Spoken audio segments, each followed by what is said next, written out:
Dans le cadre de notre stratégie syndicale d'automne, nous avions demandé un rendez-vous intermédiaire au ministre de l'Agriculture.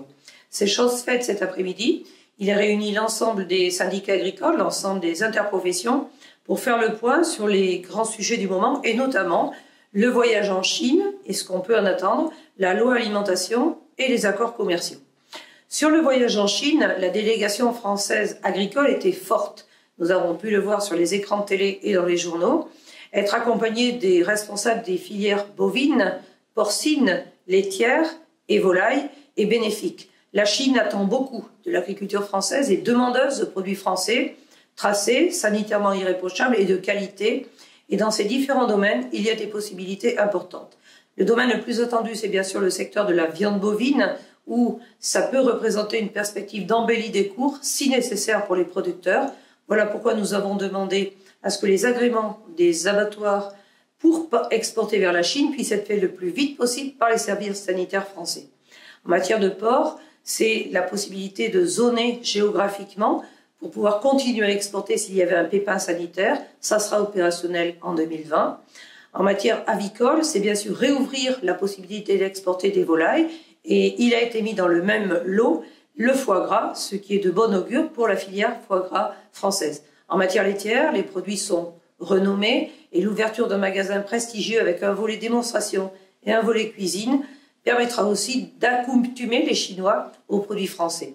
Sur le vin, nous avons des handicaps de compétitivité parce que certains pays comme le Chili ou la Nouvelle-Zélande n'ont pas de taxes alors que nos produits ont des taxes à l'entrée. Ça a été fortement souligné par les viticulteurs. Donc la diplomatie économique avec au devant de la scène le président Macron et le président Xi Jinping, un verre à la main et une pièce de bœuf à la main, va porter ses fruits. Nous serons vigilants sur les délais pour que ça aille le plus vite possible.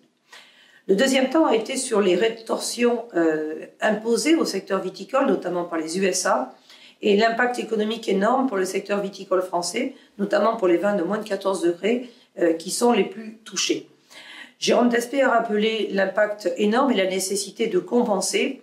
C'est l'Europe qui est visée, mais notamment 3 pays. Et pour la France, c'est surtout la viticulture qui est touchée.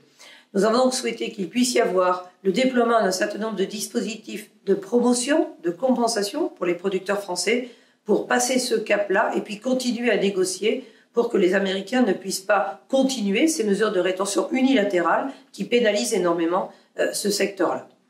Le troisième sujet a été la loi alimentation et un certain nombre d'autres textes qui sont devant les assemblées en ce moment. Pour la loi alimentation, malgré tout le brouhaha médiatique autour de cette loi, de certains moins concernés, mais qui parlent beaucoup en disant que c'est pas normal que les consommateurs doivent payer un petit peu plus cher la montée en gamme, d'autres disant que les distributeurs n'ont rien vu venir, d'autres affirmant que les promotions ont engendré une diminution de la consommation, j'ai rappelé qu'il fallait tenir le cap. L'année dernière a été l'année 0 de la loi alimentation puisque les décrets n'étaient pas opérationnels. Cette année, négociation 2019-2020, c'est l'année 1 de la loi alimentation. Je rappelle qu'il y a 2 années d'expérimentation, il faut donc tenir. Et j'ai demandé à ce que l'ensemble du dispositif disponible aujourd'hui soit engagé et opérant.